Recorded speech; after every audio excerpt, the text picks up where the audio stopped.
सुप्रभात। मध्य प्रदेश में हुआ आशीष त्रिपाठी आपके साथ और महासंग्राम 2023 की खबरें विस्तार पूर्वक आपको दिखाएंगे। नमस्कार, मैं हूं आपके साथ अंशिका पाठक। शुरुआत करते हैं। मध्य प्रदेश में बीजेपी ने कैंडिडेट्स की चौथी लिस्ट जारी कर दी। इस लिस्ट में बीजेपी ने 57 उम्मीदवारों के नाम का ऐलान किया है। सीएम शिवराज सिंह चौहान बुधनी से चुनाव लड़ेंगे। गृह मंत्री नरोत्तम मिश्रा दतिया से, गोपाल भार्गव रेहली से चुनाव लड़ेंगे। आपको बता दें कि विश्वास सारंग नरेला से, तुलसीराम सिलावट सांवेर से चुनाव लड़ेंगे। चौथी सूची की खास बात है कि सभी मंत्रियों को टिकट दिया गया है। बीजेपी ने अब तक कुल 136 सीटों पर प्रत्याशियों का ऐलान कर दिया है। अब 94 सीटों पर प्रत्याशियों के नाम आना बाकी है। चौथी लिस्ट के आने के बाद बीजेपी नेताओं के समर्थकों में जश्न देखने को मिला और ये चौथी सूची सामने आने के बाद अब 94 सीटों पर उम्मीदवार आना बाकी है। देखिए, ग्राफिक्स के माध्यम से आपको दिखा रहे हैं। मुख्यमंत्री शिवराज सिंह चौहान बुधनी सीट से चुनाव लड़ेंगे और भारतीय जनता पार्टी की चौथी लिस्ट में इनका नाम शामिल किया गया है। इससे पहले कई बार वो चुनाव लड़ूं या न लड़ूं, इस तरह के लोगों से फीडबैक ले रहे थे। और नरोत्तम मिश्रा दतिया से भारतीय जनता पार्टी के उम्मीदवार रहेंगे। चौथी सूची में अंशिका ये नाम जारी किए गए। ये सभी प्रमुख नाम हैं जो कि कैबिनेट के सहयोगी हैं। खुद मुख्यमंत्री भी इस लिस्ट में शामिल है।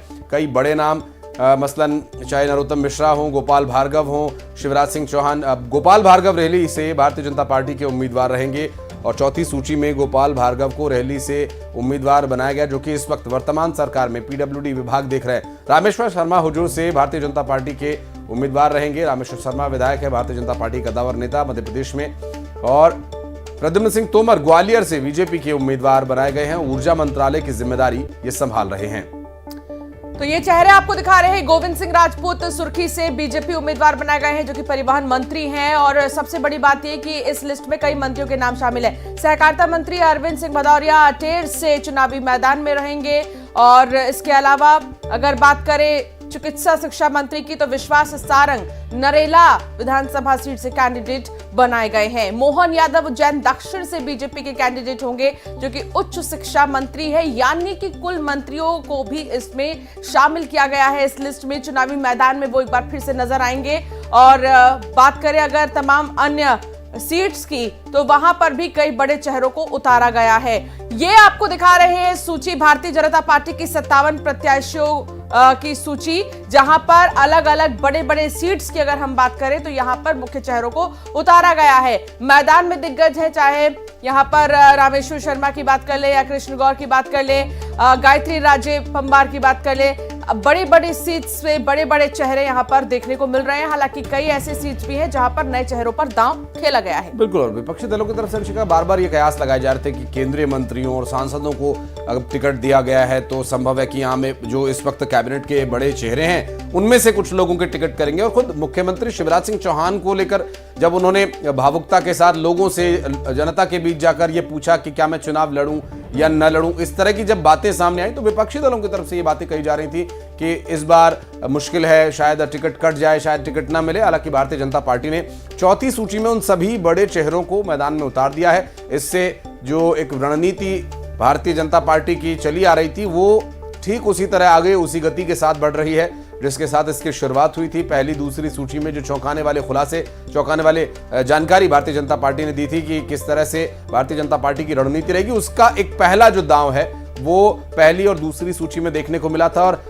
तीसरी सूची में एक ही नाम आया था और उसके बाद चौथी सूची ये आई और इस चौथी सूची में ये चौथा दांव कहा जा सकता है। और अभी 94 सीट्स अंशिका बाकी है। देखना होगा भारतीय जनता पार्टी किस तरह से चौंकाती है। क्या इन्हीं तीन सूचियों की तरह भारतीय जनता पार्टी इसमें भी चौंकाएगी? हालांकि चौथी सूची में चौंकाने वाली कोई स्थिति नहीं थी, लेकिन लगभग सभी बड़े नाम इसमें शामिल कर लिए गए। कैबिनेट के मंत्री सभी इसमें शामिल किए गए। विश्वास सारंग हो, नरोत्तम मिश्रा हो, खुद मुख्यमंत्री शिवराज सिंह चौहान हो, ये सभी जो बड़े चेहरे हैं भारतीय जनता पार्टी ने चौथी सूची में इनका नाम घोषित करके अपनी रणनीति स्पष्ट कर दी है। किसी का टिकट यहाँ पर कैबिनेट में से नहीं काटा गया है। बिल्कुल। और इसका जश्न मनाया जा रहा है, पटाखे भी जलाए जा रहे हैं। बीजेपी कार्यालय के बाहर काफी ज्यादा खुश नजर आए तमाम जो मौजूदा विधायक हैं, मंत्री हैं, कि उनके तो टिकट आखिरकार नहीं कटे।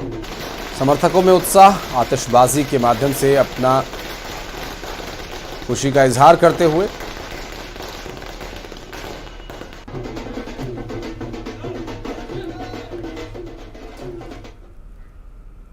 और चुनाव की तारीखों के ऐलान के साथ ही मध्य प्रदेश में सियासी घमासान शुरू हो गया है। नेता अपने वादों और दावों के साथ मैदान में है। जनता से आशीर्वाद मिलेगा, यह भरोसा जता रहे हैं।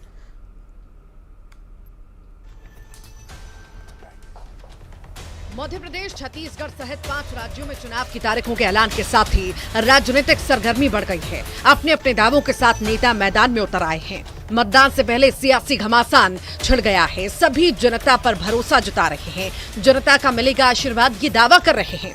चुनाव की तारीखों के साथ ही सीएम शिवराज का बयान आया। उन्होंने जनता से वोट की अपील की। नेताओं को चुनाव में व्यक्तिगत आरोप प्रत्यारोप से बचने की सलाह दी। अच्छे माहौल में चुनाव की उम्मीद भी जताई। चुनाव सरकार बनाते हैं, चुनी हुई सरकार बनती है जो प्रदेश का और जनता का भविष्य तय करती है। तो सभी मतदाता भाई और बहन इस चुनाव में बढ़ चढ़कर भाग लें, उत्साह के साथ भाग लें। मैं राजनीतिक दलों से ये अपील करना चाहता हूँ कि मध्य प्रदेश शांति का टापू है, शालीनता का प्रतीक है। इसलिए चुनाव हम जरूर लड़ें, लेकिन चुनाव लड़ते समय हम व्यक्तिगत आरोप प्रत्यारोप उनसे बचें। विकसित मध्य प्रदेश को स्वर्णिम मध्य प्रदेश बनाने का दावा करते हुए बीजेपी प्रदेश अध्यक्ष वीडी शर्मा ने तो जनता को अग्रिम बधाई भी दे दी। उन्होंने कहा कि पूरा भरोसा है कि विकास और गरीब कल्याण के लिए जनता का आशीर्वाद मिलेगा। जो विकसित मध्य प्रदेश बना है, लगातार इस दिशा में काम करते हुए हमारी सरकारों ने जो काम किया है, आज मैं गर्व के साथ कह सकता हूं, आगामी आने वाला चुनाव जो विकसित मध्य प्रदेश बन रहा है, वो विकसित मध्य प्रदेश अब स्वर्णिम मध्य प्रदेश बनेगा। ये इस चुनाव में जनता जनार्दन भारतीय जनता पार्टी को मैं आज आपके माध्यम से जनता को बधाई और शुभकामनाएं देते हुए कि लोकतंत्र का पर्व 17 तारीख को हमारे बीच केंद्रीय चुनाव आयोग ने तारीख घोषित की है, तो पूरी जनता जनार्दन भारतीय जनता पार्टी को विकास और गरीब कल्याण के लिए जरूर हमें आशीर्वाद देगा। चुनाव के ऐलान को कांग्रेस अध्यक्ष मल्लिकार्जुन खड़गे ने बीजेपी की विदाई का उद्घोष बताया। पूर्व सीएम कमलनाथ ने भी ट्वीट किया। कार्यकर्ताओं और जनता से मध्य प्रदेश के विकास और भविष्य को ध्यान में रखकर चुनाव की तैयारी की अपील की। दिग्विजय सिंह ने भी जनता पर भरोसा जताया। हमको पूरा भरोसा है, विश्वास है कि जनता की नाराजगी भारतीय जनता पार्टी के भ्रष्टाचार और कुशासन के खिलाफ है और अप्रत्याशित सफलता कांग्रेस को मिलेगी। सर कितनी सीटें जीतने का अनुमान है? हमारा इतनी सीटों का अनुमान है जितनी कभी न मिली हो। सर आप और इतनी कॉन्फिडेंट है क्या सीएम पेस को लेके भी कांग्रेस पार्टी ने चर्चा की है? कलेक्टिवली लड़े? देखिए, हम लोग के लीडरशिप कमलनाथ जी के नेतृत्व में हम लोग चुनाव लड़ रहे हैं। तो चुनाव का बिगुल बज चुका है। राजनीतिक पारा हाई है। अपने दावों और वादों के साथ नेता मैदान में भी आ चुके हैं। अब किसके दावे में है दम, ये तो जनता तय करेगी। Bureau report, news 18। तो सीएम शिवराज सिंह चौहान देवभूमि पहुंच गए हैं। चुनाव के ऐलान होते ही संतों का आशीर्वाद दिया मुख्यमंत्री ने। परमार्थ निकेतन में 1 दिवसीय प्रवास पर रहेंगे मुख्यमंत्री शिवराज सिंह चौहान। आपको बता दें कि स्वामी चिदानंद सरस्वती समेत कई संतों से आशीर्वाद ग्रहण किया। देहरादून एयरपोर्ट पर शहरी विकास मंत्री ने उनका स्वागत किया। डॉक्टर प्रेमचंद अग्रवाल यहां पहुंचे थे और इसके साथ ही मुख्यमंत्री शिवराज सिंह चौहान की अगवानी करने के लिए कई और भारतीय जनता पार्टी के नेता भी वहां पहुंचे हुए थे।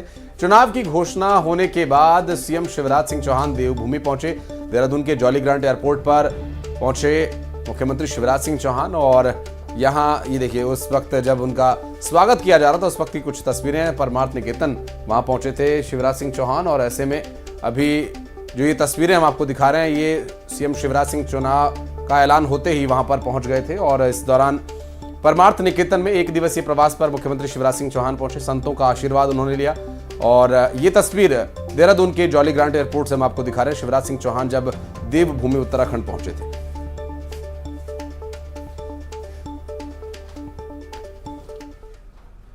और बढ़ते आगे, आपको बता दें कि मध्य प्रदेश में भारतीय जनता पार्टी ने अपनी सूची जारी कर दी है, जिसमें ग्वालियर ग्रामीण विधानसभा सीट से मंत्री भारत सिंह कुशवाहा को टिकट दिया गया है।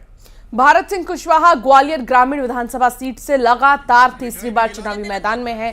टिकट पक्का होते ही कुशवाहा के घर पर जश्न मनाया गया। लोगों ने एक दूसरे को मिठाई खिलाई। आपको बता दें 2018 में त्रिकोणीय मुकाबले में भारत सिंह कुशवाहा ने 2700 वोटों से जीत दर्ज की थी। शिवराज सरकार में भारत सिंह कुशवाहा उद्यानिकी मंत्री हैं। भारत सिंह कुशवाहा ने कहा कि वो इस बार भी जीतेंगे और मध्य प्रदेश में बीजेपी की लोकहित योजनाओं के चलते फिर से सरकार बनेगी। जश्न का माहौल अंशिका उनके आवास पर, और लोगों ने उन्हें फूल मालाएं पहनाकर उनका स्वागत किया, बधाई दी। और चूंकि इस बार का जो विधानसभा चुनाव है यूं भी काफी दिलचस्प रहने वाला है और इस चुनाव में कैंडिडेट होना अपने आप में एक बड़ी बात है। इस बार जो कैंडिडेट्स भारतीय जनता पार्टी ने उतारे उसमें कुशवाहा का नाम आना उनके लिए खुशी की बात है। उम्मीदें अलग बात होती है, हमें पूर्ण विश्वास है। जब टिकट हमारे भारतीय जनता पार्टी के नेतृत्व ने विश्वास भरोसा किया है, इसलिए टिकट हम लोगों को मिला है, मुझे मिला है। और निश्चित रूप से जनता के बीच में हम निरंतर संपर्क में रहे हैं। जनता का भी आशीर्वाद हमें मिलेगा। पार्टी नेतृत्व ने जो विश्वास भरोसा किया है उस पर हमने खरा उतरने का भी पहले भी प्रयास किया। फिर मुझे पूर्ण विश्वास है कि भारतीय जनता पार्टी को आशीर्वाद ग्वालियर ग्रामीण की जनता देगी।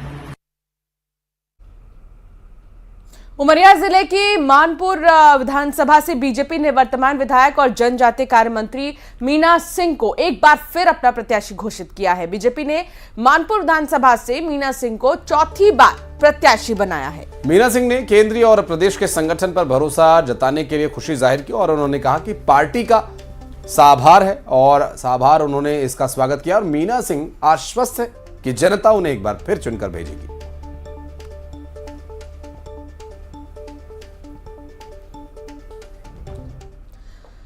बात करें रतलाम की तो बीजेपी ने रतलाम से तीसरी बार विधायक चेतन कश्यप को मैदान में उतारा है। और अंशिका, ये जो उम्मीदवारों की जो सूची आई इसमें चेतन कश्यप को टिकट मिलने के बाद आतिशबाजी का जश्न देखने को मिला। और इस बार भारतीय जनता पार्टी ने 56,000 से ज्यादा वोटों से जीत दर्ज करने का दावा भी किया है।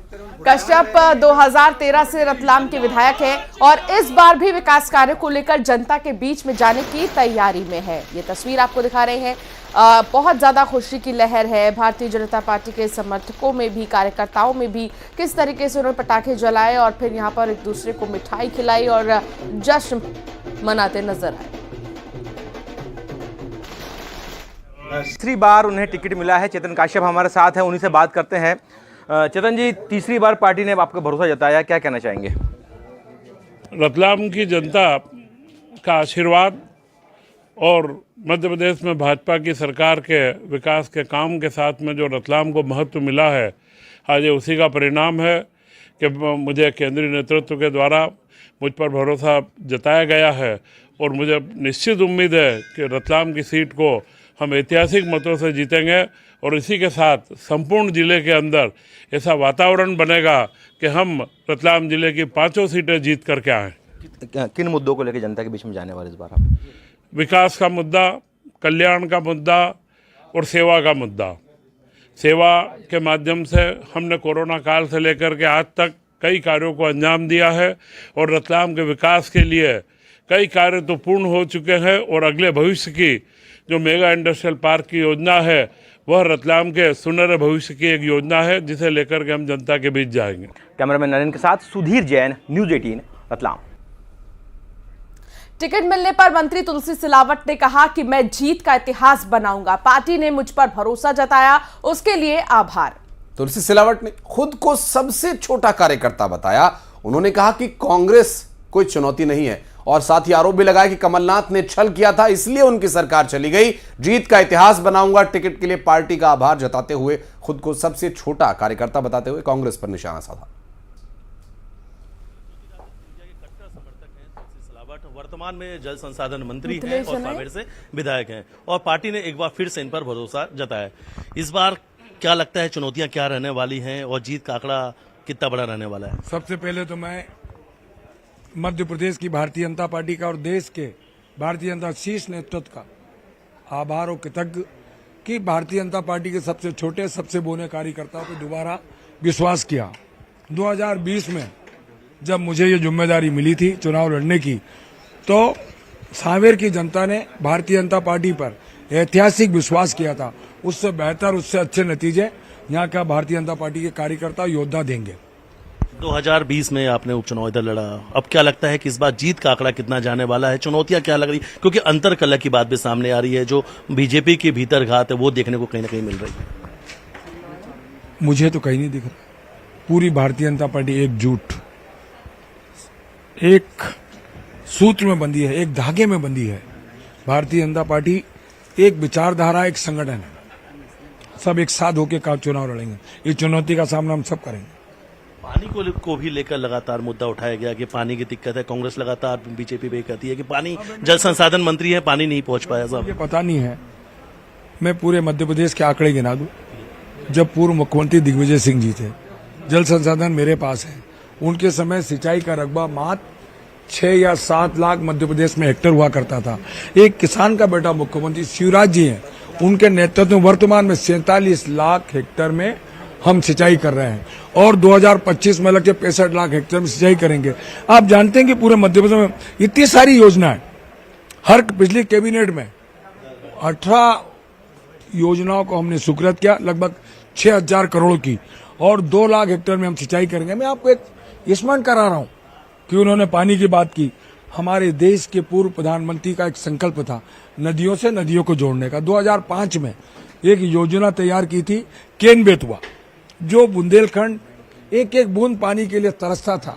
हमारे राष्ट्र के गौरव देश के प्रधानमंत्री जी ने 46,000 करोड़ उस योजना में दिए।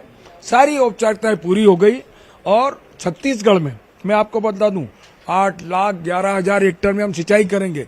61 लाख लोगों को पीने का पानी देंगे। 103 मेगावाट बिजली मिलेगी। पर्यटन, विकास, आर्थिक, सब बुंदेलखंड की तस्वीर और तकदीर बदलेगी। मैं आपको बता दूं कि मेरे वहां नर्मदा 23 गांव में आ गई, 182 गांव में काम प्रारंभ हो गया। कुछ जगह होगी उसको पूरा करेंगे, जो शेष काम रह गए। मंत्री जी, आखिरी सवाल है। कमलनाथ कह रहे हैं कि बीजेपी ने मध्य प्रदेश को चौपट प्रदेश बना डाला, और दूसरा, क्या इस बार तुलसी सिलावट इतिहास बनाने वाले हैं सांवेर में? सांवेर की जनता इतिहास बनाएगी, सारे रिकॉर्ड तोड़ेगी। और जो पूर्व मुख्यमंत्री जी ने, आपने जिनका नाम लिया, मैं आपसे पूछता हूं, एक भी वचन पूरा किया? अन्नदाताओं के साथ छल, युवाओं के साथ धोखा, बेटियों का सम्मान नहीं किया। इसी कारण तो सरकार गिरी उनकी। पता है कि नहीं आपको? मंत्री तुलसी सिलावट का दावा है कि इस बार जो जीत का आंकड़ा होगा वो काफी बड़ा होगा और एक नया इतिहास बनेगा। वीडियो जर्नलिस्ट संजय बुआ के साथ मिथिलेश गुप्ता, न्यूज 18 इंदौर। और चुनाव आयोग की ओर से 5 राज्यों समेत मध्य प्रदेश में चुनाव का कार्यक्रम घोषित कर दिया गया और इसके साथ ही प्रशासन अब एक्शन मोड में आ गया है। सीहोर जिले में आचार संहिता लागू होते ही जिला निर्वाचन अधिकारी प्रवीण सिंह और एसपी मयंक अवस्थी ने सुरक्षा को लेकर पूरे जिले के सभी थानों में फ्लैग मार्च निकाला। इस फ्लैग मार्च में जिले के अधिकारियों ने भी पैदल मार्च किया। जिले में मुख्य मार्गों पर चेकिंग पॉइंट लगाकर वाहनों की तलाशी भी ली जा रही है, क्योंकि आचार संहिता लागू हो चुकी है और ऐसे में अन्य जगहों पर फ्लैग मार्च निकाला गया ताकि लोगों को जागरूक किया जा सके। जिले के अधिकारियों ने पैदल मार्च निकालकर यहाँ पर लोगों को जागरूक करने का काम किया और साथ ही आचार संहिता क्योंकि लागू हो चुकी है तो कहीं पर भी कोई एडवर्टीजमेंट, फोटोग्राफ्स या फिर स्लोगन नहीं लिखे होंगे नेताओं के।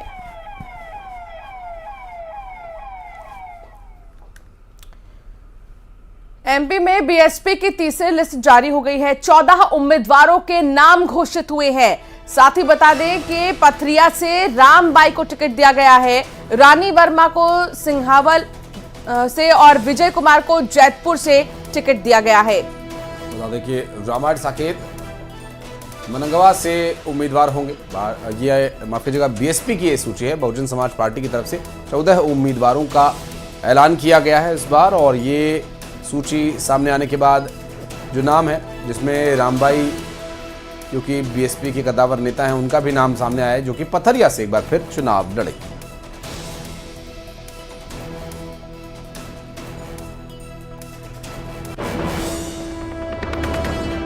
14 उम्मीदवारों की ये लिस्ट आपको दिखा रहे हैं, बहुजन समाज पार्टी की तरफ से जारी कर दी गई है।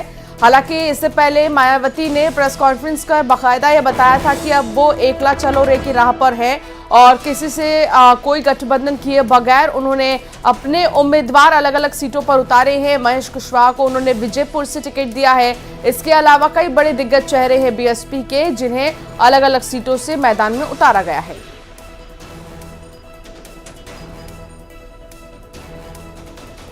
और घासीराम पटेल राजनगर से उम्मीदवार बनाए गए हैं। ये बहुजन समाज पार्टी की अंशिका वो सूची है जो इस वक्त ग्राफिक्स के माध्यम से, और 26 उम्मीदवार बताए जा रहे हैं कि इस सूची में घोषित किए गए हैं। आपको बता दें कि नीलमणि सिंह छतरपुर से उम्मीदवार हैं बहुजन समाज पार्टी के, और इसके अलावा महेश गुप्ता बिजावर से इस बार बहुजन समाज पार्टी के टिकट पर उम्मीदवार हैं, और ये सुभाष शर्मा चित्रकूट से बहुजन समाज पार्टी के उम्मीदवार घोषित किए गए हैं। बढ़ते आगे, और राहुल गांधी आज मध्य प्रदेश के दौरे पर हैं।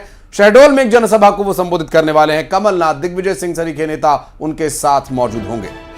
सतना से कमलनाथ के साथ शहडोल जाएंगे राहुल गांधी और शहडोल की जनता को संबोधित करेंगे। शहडोल में ही एक कार्यक्रम तय किया गया है। मध्य प्रदेश का दौरा है राहुल गांधी का।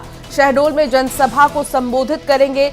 इस मौके पर कमलनाथ, दिग्विजय सिंह भी मौजूद रहेंगे। सतना से कमलनाथ के साथ शहडोल जाएंगे राहुल गांधी। और कांग्रेस पार्टी की तरफ से प्रचार तेज किया जाएगा। राहुल गांधी के कुछ और दौरे भी प्रस्तावित हैं, और आगे दौरे किस तरह के होंगे आज की जनसभा से काफी कुछ निर्भर करेगा, क्योंकि आज जो जनसभा शहडोल में रखी गई है, राहुल गांधी क्या कुछ यहां पर बातें कहते हैं, क्योंकि कल जो एक दिल्ली में प्रेस कॉन्फ्रेंस हुई थी, अपने इरादे उन्होंने स्पष्ट कर दिए थे।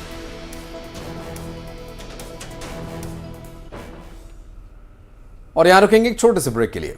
आगे भी खबरें जारी रहेंगी, आप बने रहिए हमारे साथ।